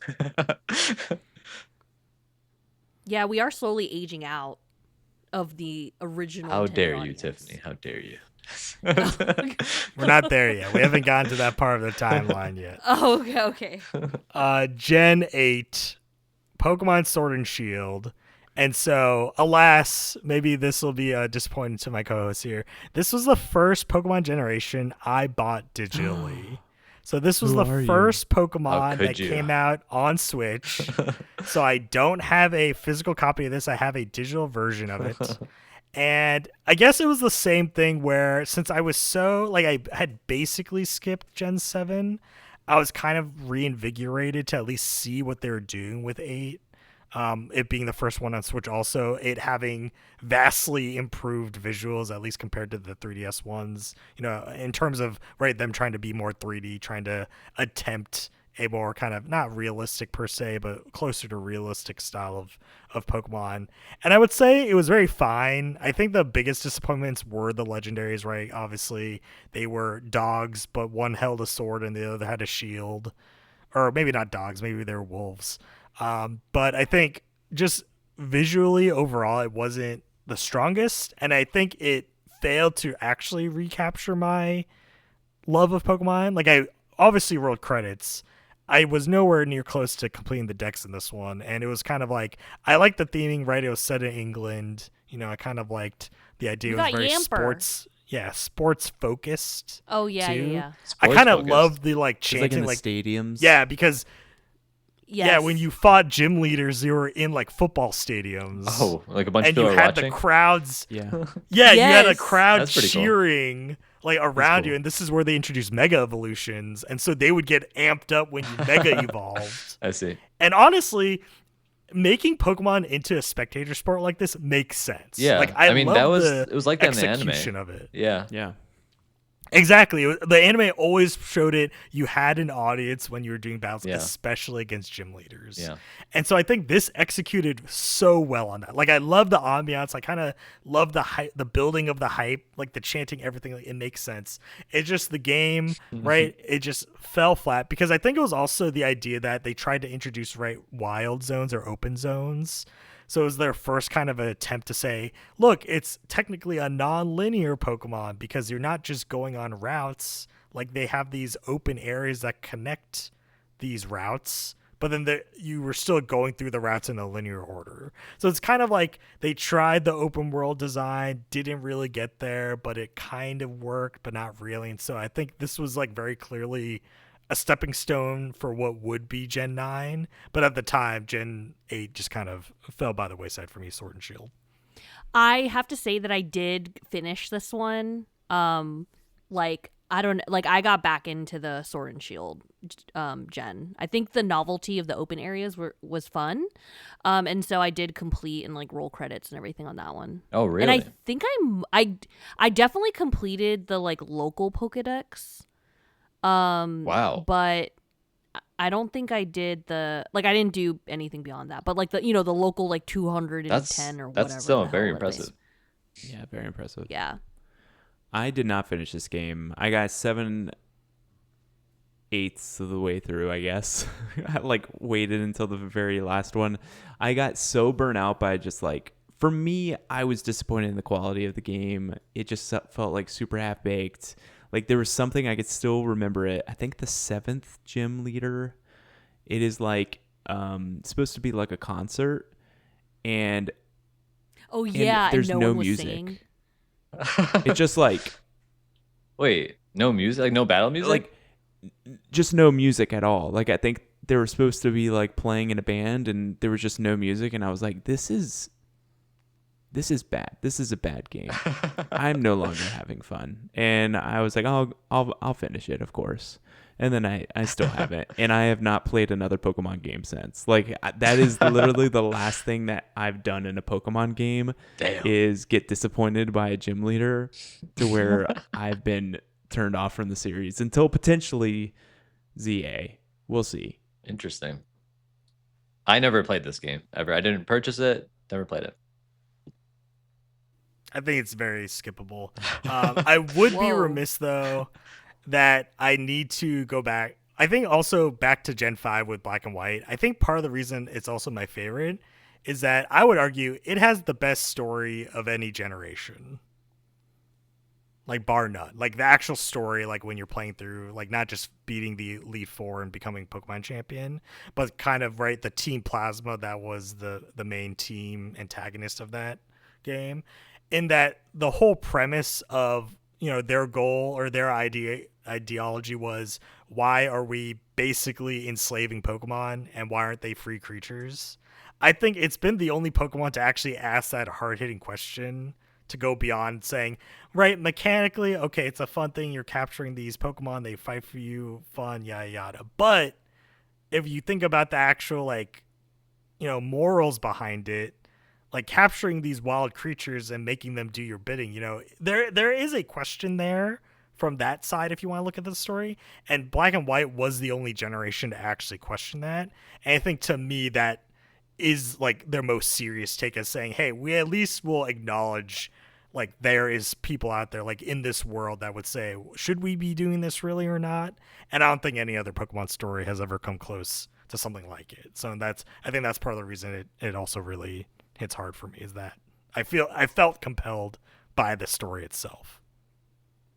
All right. I didn't want to glaze over that. I just want to make sure I got that out there on the record, because I don't think I mentioned that yet in any of our previous episodes talking about Pokemon. All right, moving on though. 2022, 2 Pokemon came out this year, the latter being Gen 9 with Scarlet and Violet. But first and foremost, more relevant, Pokemon Legends Arceus, which I know Tiffany has Oh my played. god, my true and love. so I need you to give us the rundown on what's going on with Legends Arceus, right? The first Legends game to come out. Like what should we be expecting now of the Legends series? I loved the like open. It was basically you had 5 closed zones, or like 5 zoned areas that were just all wide and open, and you would go and explore and you would catch Pokemon. And the way you can complete Pokedex entries is like they had little missions for each Pokemon. And so like it was like catch 3 female Pichus, and like you could like, you know, they had like 2 or 3 entries per Pokedex, and if you check them all off, you got the full Pokedex entry. That's where I might have burned myself out, but I completely finished this game. I caught like one of every Pokemon that you could, because there was only one version of the game, there weren't 2, and I was trying to like 100% it by like complete the Pokedex entries. So that's where I burnt out, because you know you basically had to capture multiples of every Pokemon in order to do that, and I was like, oh no, this is too much. I really enjoyed the old style look at it. Like it was like you were in this old like feudal Japanese village, and you had like wooden Pokeballs or whatever, and everyone's outfits were more old school. And then of course we had my boy Rowlet. Rowlet was one of the options, so I went with him. And it was just, honestly, it was just really fun and different. I had such a good time with that game. Like I really loved it. That was also my very first digital Pokemon game. Every other game I'd bought physically, I only own Legends Arceus digitally. Oh yeah, she bought Sword physically, but I got Shield digitally. Yeah. But I don't know, just like the fact that it was like a different era. Like that was what was really cool. Like the God Pokemon sent you back in time, you know what I mean? So like with Legends Z-A being like a futuristic era, like that sounds really cool. Like, and yeah. Wait a minute. It was also the Hisui region. That's what they called Pokemon Legends Arceus. Was that, I can't remember which gen it was the old version of. Like it was hundreds of years in the past. I think it was Diamond and Pearl. Yeah, it was Diamond. Okay, yeah. Okay. So it was like 1,000 years before like Diamond and Pearl, and so that was cool. So that was my way of playing it. So I didn't get any of the Easter eggs really, but I still had a great time and I loved the game. I loved it. That was it came out in like a January time. It so did, that yeah. So that winter I was all up in Arceus.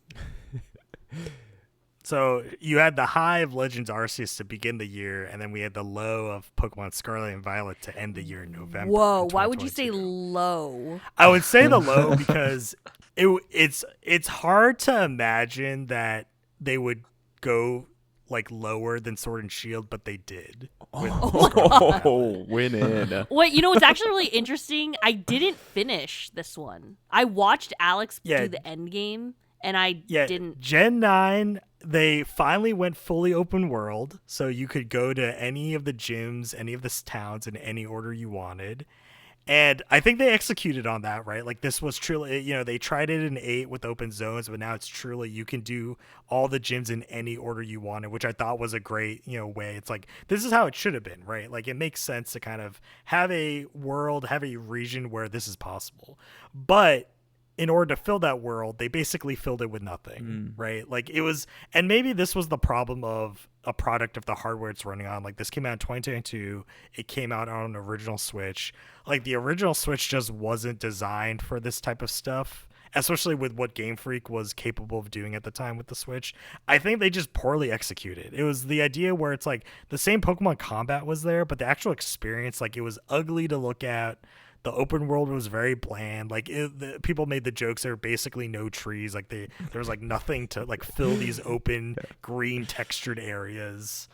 And beyond the fact that you could do the gyms in any order, there wasn't really anything else like constructive about the open world besides like the mythical Pokemon that they had, which you had like small platforming challenges you had to do in order to get to those. But besides that, it was kind of like the idea of like, oh, they wanted to do an open world, but they didn't figure out just yet how to actually make an open world that's fun to be in, right? Where you're also playing Pokemon. And so for me, I think that the amount of ambition they had is what caused the ultimate downfall, and compared to something like Sword and Shield, where they actually still had some of those limitations, which I think made for a better game than what Scarlet and Violet ended up being. So I'm gonna have a counter take to that, where I actually think it's the other way around between those two games. But to be fair, these are two games that I did not technically finish. So I'll explain why.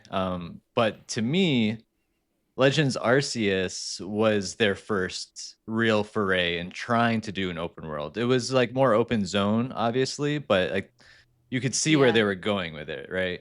And that game, in my opinion, was much uglier because they were trying to do a lot with it, and they really couldn't make these like huge open zones without really decreasing the amount of graphics and like things that you could see all at one time. And to me, I thought Scarlet and Violet was like an upgrade to that. But the problem is, like you said, the hardware couldn't keep up. Where they added more things, but it created a lot of bugs, or you get a lot of pop in because it was trying to do too much based on, I don't know, whether it's the hardware that was the sole issue. I don't think that's necessarily true because we saw other games do a lot better. Or more likely, it's just Game Freak didn't have enough time to be making two games in that short period of time that they released these back to back. Um, but either way, I thought Scarlet in general was a pretty fun game. I didn't stop playing it because I thought it was too buggy or too ugly or not fun. I actually thought they did a good job as like a this is the first time we have an open world. And you get to see Pokemon as they're walking by, and you get to choose to fight wild Pokemon rather than them kind of coming up to you and finding you. I thought that was really cool. Um, but to me, it was just like more so the same thing that I've had with all the Pokemon games, which is just I feel like I've gotten past the point where I want to consistently play them. And when I kept hearing from people that were closest to me that were excited about this game, that maybe they're not excited about it anymore. Like Alex and Tiffany, I knew were definitely not excited about it when they sounded like they were going to be. And so to me, that like encouraged me to stop playing it as well. Beyond the fact that who knows if I would have finished it regardless, because I haven't finished a true proper Pokemon game in a while. But in my opinion, I thought they did a good job with the open world, and it got more hate than I think it necessarily deserved. But I get it because honestly, there were a lot of bugs and issues with the game that I hope that ZA kind of resolves.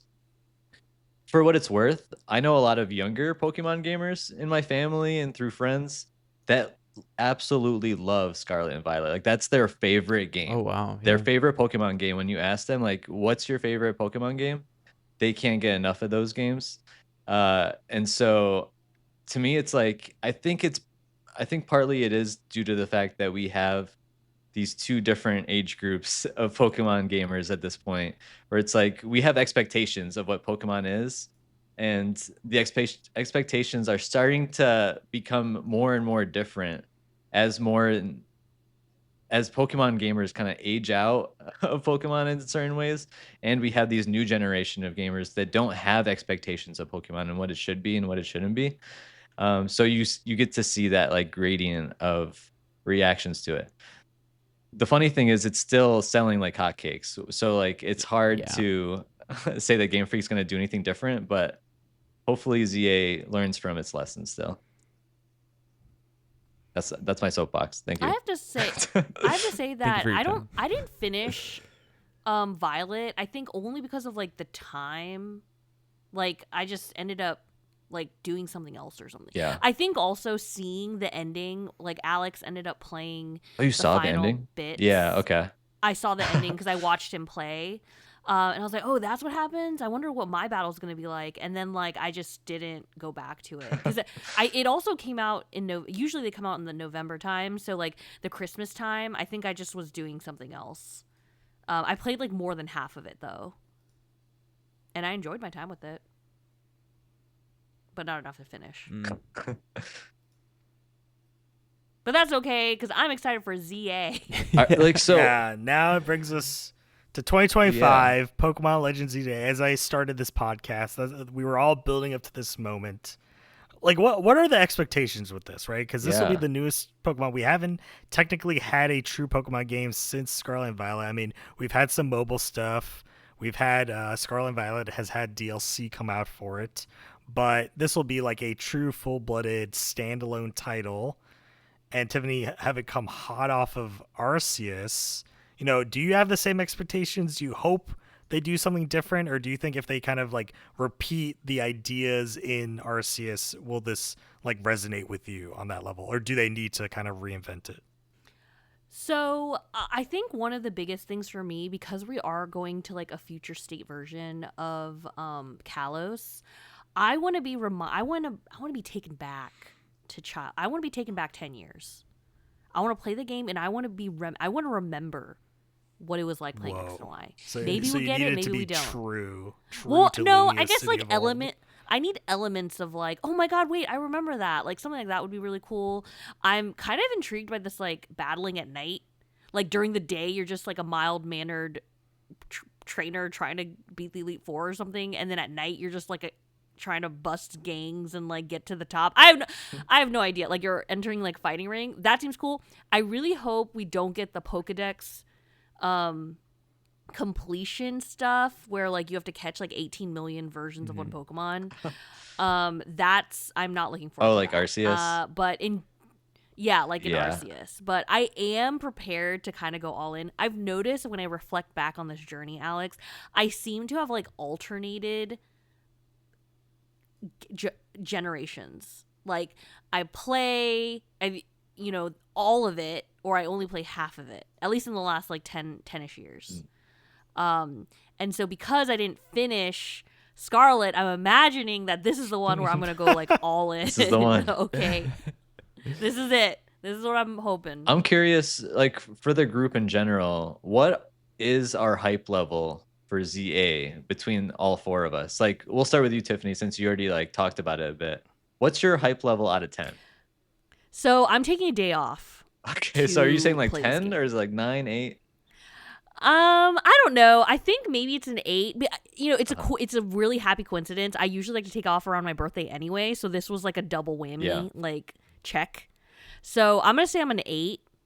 I'm not like So what's funny is that with Sun and Moon and with Sword and Shield and Scarlet and Violet, I was looking up every leak possible for like Pokemon, like potential new generation Pokemon. For this one, I'm not even really fully watching all the trailers, which is, they're coming out with new Mega Evolutions and stuff like that. I haven't really been paying attention to that. Okay. I'm not like on my traditional hype train journey for this game, but like, so that's what I think I'm going to do with an 8. But I am excited for it. I do have it pre-ordered. And are you doing that like intentionally because you don't want to be disappointed or you don't want to like get things spoiled, or is it just because your hype level's not at max? I think it's because my hype level's not at max. All right. Yeah. Alex, what are you at? Go to Matt first. Okay, Matt. I still don't know if I'm here, like where I'm at with it. Like like what do you need to see from like reviews and like people that you know to get you to buy this game? I definitely want to know that it's performing well, like especially since this is going to be on Switch 2. I would love for it to perform well. I think it would be fun to know like that the progression is interesting and fun and not like monotonous, because if they have to do like, hey, do all these fetch quests, 4 times over before you go from Yeah. Z to Y, and it's like, okay, I don't know if I'm interested in that. So Yeah. I don't need this to be like Cyberpunk, where it's like you feel like this city is lived in. I'm not asking for that, but I need to Yeah. know that my journey going from Z to A is going to be fun. So The gameplay if- loop has to be fun. yes, yes. But otherwise, So your like hype I'm level out kind of of an 10. open book. I still Is it don't like know if I'm going to negative? get Is it. it 1? Yeah, I don't know if Yeah. I'm still going to get it at this point. So we'll see. I'm definitely not pre-ordering. I'm kind of just waiting. Yeah, If you obviously. guys are all hype on it, then maybe I'll think about it. But Okay. I kind of need to wait for this one. I've just been burned by Burned this too many series a times. little bit too much. Yeah. Yeah. All right, Alex. I think I'm at a 3. There are elements I've seen that are intriguing to me. Like some of the character designs, like the NPC designs, I do thoroughly enjoy, especially like what I presume are the antagonists. I think they have done a great job in making interesting looking characters. But I think everything else about the game just isn't for me. The loop, like even whatever the loop may be, I just don't think the combat looks too intriguing. And that's also coming off of the fact that I wasn't interested in Arceus at all either. And so I don't think anything they could have done. It's kind of like the Go situation where it's like no matter what you do to that combat style, I don't think would get me to be interested. Because I think a lot of what I enjoy Pokemon for is the classical turn-based stuff. So as the mainline series is kept to, and so it's kind of like I do appreciate they're trying this kind of more action focused way that's still command based, but I think from what I've seen it's just like I have more hopes for the next mainline generation than I do for something like anything in the Legends series at this point. Okay. Yeah, I think that's fair. I've like looked at this peripherally. I would say I'm probably like around a 4. So slightly higher than you are at. But I also agree with Matt that I'm probably gonna just be I'm gonna be watching it very closely, the release, and seeing like what people like, what people don't like. And if it's relatively positive, I probably will get this game because I do want a Pokemon game. It's just I'm not sure about it yet. From what I've read, like I've read some stuff about like how the gameplay works. You're right, it's not turn-based really because you can kind of like mash but what it's interesting though because what you can do is you have like a cooldown on your attacks basically. So like you tackle but then it's on cooldown. So you have to do something like tail whip while your tackle is on cooldown. And it seems like an active way to encourage you to utilize non damaging moves, which I feel like I've never had in a Pokemon game, which is interesting to me. It's like, oh, okay, so there's a reason why I would want to keep Tail Whip around beyond the first like 10 levels, because there's something that I can be doing in between the attacks that I do. It sounds like they're trying to be innovative. And so I don't know exactly if it's going to end up working and if it's going to end up being fun, but they're trying something new and I appreciate that. So I'm excited to see if it ends up being as innovative as it sounds or as it could be potentially. But I'm just like, I'm not sold on it until I see actual people playing it. They can give me like true opinions on it. But I've watched and read some previews and mostly I've seen positive stuff. So Okay. I'm not ruling it out Good. that I'm going to get it. Tiffany, have you seen any of these previews? Have they made you any more or less excited about how it works? I saw a few of the trailers in the very beginning, like when I was watching directs and stuff, but now I like don't need to watch it. But I think because they said it was in the Legends line, I was just very open to it. Okay. Because I feel like it plays very differently than Arceus from what I've read. But again, I haven't played that much Arceus. It didn't seem like the objective of this game is just to collect Pokemon. Like there's a true battle element. Yeah, like the battle element is the core of this game, where I don't feel like that was true for Arceus, was it? No. Yeah. It was like complete the Pokedex and Right. finish. So it seems like while it's still a Legends game, it definitely seems like it's going in a different direction than Arceus, where I wouldn't like group it in automatically Because if it was like that, I feel like I wouldn't be that excited about it either. But it seems like they're going in a different direction this time. So in I general, mean, I'm ultimately, pretty though, excited to see like how it turns out. when you have type advantages going on, it's Uh-huh. kind of whatever, right? Like, it's still a game for children. Yeah. I'm not expecting like, Fire Emblem level tactics No. when we're in chapter 40 or something. Hey, So you just gotta Eevee and Ivy train those. no, I'm That's not right. even gonna do that. I'm gonna get my Chikorita up. Oh my god, Chikorita! She was my gal. Oh, in I never cared for Generation 2, Chikorita. so, oh Was my that God. was Cynical the Whatever. same Alex gen? was a Totodile. I was a Cynical guy. Yeah, And Cynical Totodile. and Both of them were Totodile. better. Yeah, Alex was a for alligator boy. Through and I mean, through. Totodile's still my Totodile is favorite starter, besides Fuecoco. incredible Yeah. starter. cool. I love Totodile. All right. Well, I guess that brings us to the end of this journey. Guys, this was a chunky 29 episode. Years. Chunky. I had to go up and walk Yeah, around 29 for a years bit. of Pokemon to get through. We're coming up, we'll probably have another episode next year when we talk about the 30th anniversary. That'll be a big milestone. Hopefully Gen 10 will be revealed and maybe released next year, but obviously to get there we had to get through Legends Z-A first. Gotta get through ZA. And so hopefully it meets Tiffany's expectations. Like I don't actively want these Pokemon games to be bad. Like as Yasser mentioned, it seems like especially in the past, 8-9 years of releases, they have tried to innovate, even in the mainline series. And so I'm not saying Game Freak and the Pokemon Company are just sitting on their cash cow, but they are trying things. It's just how successful are they at trying these things? Yeah. It varies, Yep. right? And so obviously they're going to cater to different audiences. And ultimately, the big question or the big thing to note is you can always skip it, right? You can always sit out and wait for the next one that piques your interest. No one's ever, quote unquote, typically forcing you to get any of these things. So you should be able to skip when you want. Until your and sister then enjoy. makes you buy the other version.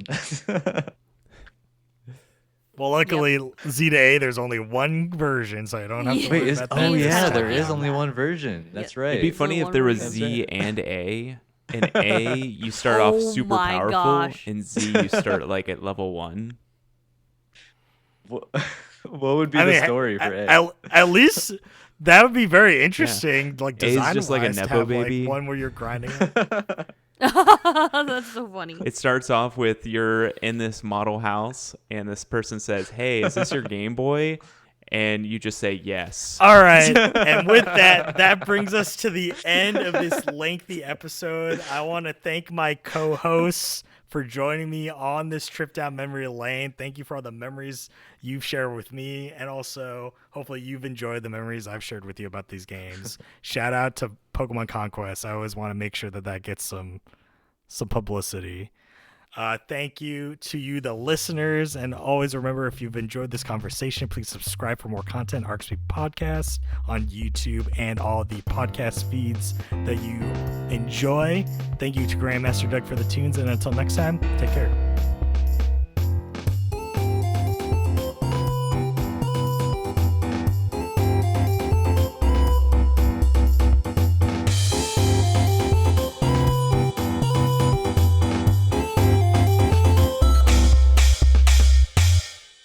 I bred over a very nominal amount, 200 eggs. You can't call that a hand-me-down, all right? The bow tie was pretty much all you need to know. I like shorts.